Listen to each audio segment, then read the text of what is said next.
ಒಂದ್ ಕಡೆ ಜನಕ್ಕೆ ಗಾಬರಿ ಆಗ್ತಾ ಇದೆ, ಏನ್ ಹೇಳೋಕ್ ಕೊಟ್ಟಿದ್ದಾರೆ ಅಂತ. ಪ್ರಧಾನಿ ಮೋದಿ ಅವರ ಹೇಳಿಕೆಗೆ ಈ ಕಡೆ ಎಂಎಲ್ಸಿ ಬಿಕೆ ಹರಿಪ್ರಸಾದ್ ಅವರು ಆಕ್ರೋಶವನ್ನ ಹೊರಹಾಕ್ತಾ ಇದ್ದಾರೆ.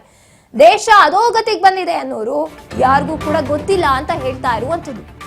ಪ್ರಧಾನಿ ಮೋದಿ ಅವರು ಹೇಳಿಕೆ ಕೊಟ್ಟಂತ ಬೆನ್ನಲ್ಲೇ ಎಂಎಲ್ಸಿ ಬಿಕೆ ಹರಿಪ್ರಸಾದ್ ಅವರು ಆಕ್ರೋಶವನ್ನ ವ್ಯಕ್ತಪಡಿಸ್ತಾ ಇದ್ದಾರೆ. ದೇಶ ಅಧೋಗತಿಗೆ ಬಂದಿದೆ, ಯಾರಿಗೂ ಗೊತ್ತಿಲ್ವಾ? ಈ ಬಗ್ಗೆ ಹಿಂದೆನೆ ರಾಹುಲ್ ಗಾಂಧಿ ಅವರು ಎಚ್ಚರಿಕೆಯನ್ನ ನೀಡಿದ್ರು. ವಿಪಕ್ಷದವರನ್ನ ನಂಬೇಡಿ ಅಂತ ಪ್ರಧಾನಿ ಮೋದಿ ಆ ಸಮಯದಲ್ಲಿ ಹೇಳಿದ್ರು. ಇವರೇನ್ ಜ್ಯೋತಿಷಿನ, ಕೈಲಾಗ್ದವರು ಅಂತ ಹೇಳಿದ್ರು. ಇಷ್ಟು ದಿನ ಚುನಾವಣೆ ಆಗ್ಬೇಕಾಗಿತ್ತು, ಹಾಗಾಗಿ ಸೈಲೆಂಟ್ ಆಗಿದ್ರು ಪ್ರಧಾನಿ ಮೋದಿ ಅವರು. ಎಸ್, ಬಿಕೆ ಹರಿಪ್ರಸಾದ್ ಅವರು ಈ ರೀತಿಯಾಗಿ ಕೆಂಡ ಕಾರ್ತಾ ಇರುವಂತದ್ದು ಪ್ರಧಾನಿ ಮೋದಿ ಅವರ ಸಂದೇಶಕ್ಕೆ. Mister Narendra Modi's golden words yesterday has sent shockwaves in the country.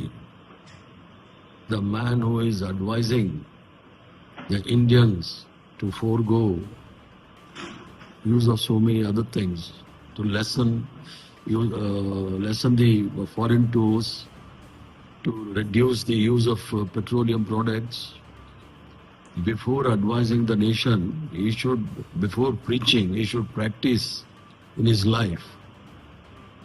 Prior to the elections, this Prime Minister didn't realize what exactly the situation in the country, despite the leader of opposition, my leader Rahul Gandhi ji, telling them the seriousness about the West Asia crisis.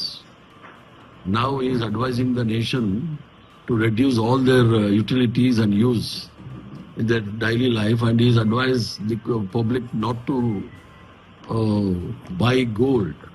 And he was boasting himself that India is the third or fourth largest economy in the world, and he is saying there is no dearth of any shortage of either petroleum products or the gold or anything else. And now he accepts that there is a serious crisis. Mr. Narendra. Yes, ಈ ರೀತಿಯಾಗಿ ಆಕ್ರೋಶವನ್ನ ವ್ಯಕ್ತಪಡಿಸ್ತಾ ಇರುವಂತದ್ದು. ಇದು ಇವರಿಗೆ election ಇತ್ತಲ್ಲ, ಆ ಕಾರಣಕ್ಕೆ ಇದೆಲ್ಲ ಕೂಡ ಸಮಸ್ಯೆಗಳು ನೆನಪಾಗ್ತಿರ್ಲಿಲ್ಲ. ಈಗ ಮುಗಿತು, ಚುನಾವಣೆ ಮುಗಿತು, ಫಲಿತಾಂಶ ಬಂದಿದ್ದಾಯ್ತು, ಈಗ ಇವರಿಗೆ ಇದನ್ನೆಲ್ಲ ಕೂಡ ನೆನಪು ಮಾಡ್ತಾ ಇದ್ದಾರೆ ಅಂತ ಕಿಡಿಕಾರ್ತಾ ಇರುವಂತದ್ದು.